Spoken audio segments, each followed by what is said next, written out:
Hey everybody, Fabs here, and crazy day, right? Thank God for the National Football League to take our minds off of what's going on in the world. But let's break down this trade. Hopkins is going to the Arizona Cardinals in exchange for draft picks and David Johnson. So first, let's look at the Houston side of things, okay? The Texans' top wide receivers right now, not all that much. You're talking about Will Fuller. You're talking about Kenny Stills. You're talking about Kiki QT. And they don't have a first-round draft pick. So they can't even get one of the top wide receivers in the rookie class unless they make some sort of trade, which Bill O'Brien clearly doesn't mind doing. So right now, it's hard to really project which wide receiver is going to see the biggest increase in value because the Texans are certainly going to add to that position. They almost have to. I guess Will Fuller would probably be the best bet at this point, but he can't stay healthy. This really kills Deshaun Watson. I mean, Deshaun Watson just lost one of the top 3 or 4 wide receivers in the National Football League, so Watson's value is going to decline even with the addition of David Johnson. Watson's still a QB1.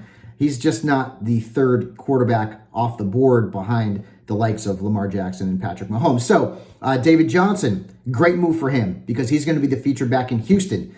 Injuries are a little bit of a concern, but the workload will not be. So David Johnson, I don't know if he's going to be an RB1 in smaller leagues. I figure he'll probably be more of an RB2, a high-end RB2, because people are a little bit worried about his age and the fact that he has missed a lot of time over the last couple of seasons. But David Johnson's still going to get a lot of touches. Now let's move on to Arizona.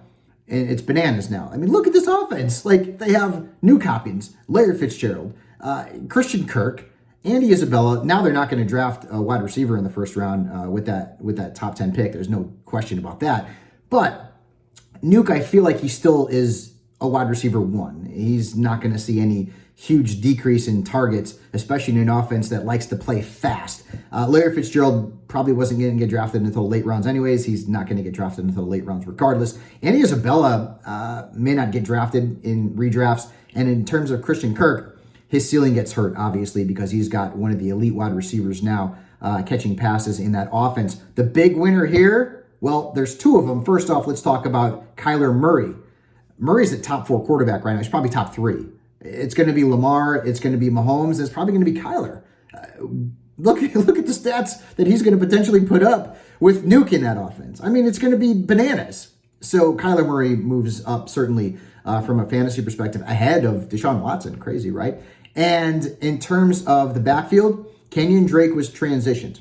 So teams can make offers to Drake, but the Cardinals have right of first refusal. And I would think he's going to remain with the Cardinals. And if you look at the numbers he put up last year, he was the RB3 after he got traded from Miami to the desert. So he has RB1 potential, obviously. So Kenyon Drake's value certainly going up now with David Johnson moving on to Houston. Guys, I'm going to have videos on everything that goes on in the National Football League, from trades and free agent movement over the next week. It's going to be from my house because we're not going into the studio right now. So check out my YouTube channel. Check me out on Twitter, Michael_Fabiano. And be safe out there, everybody.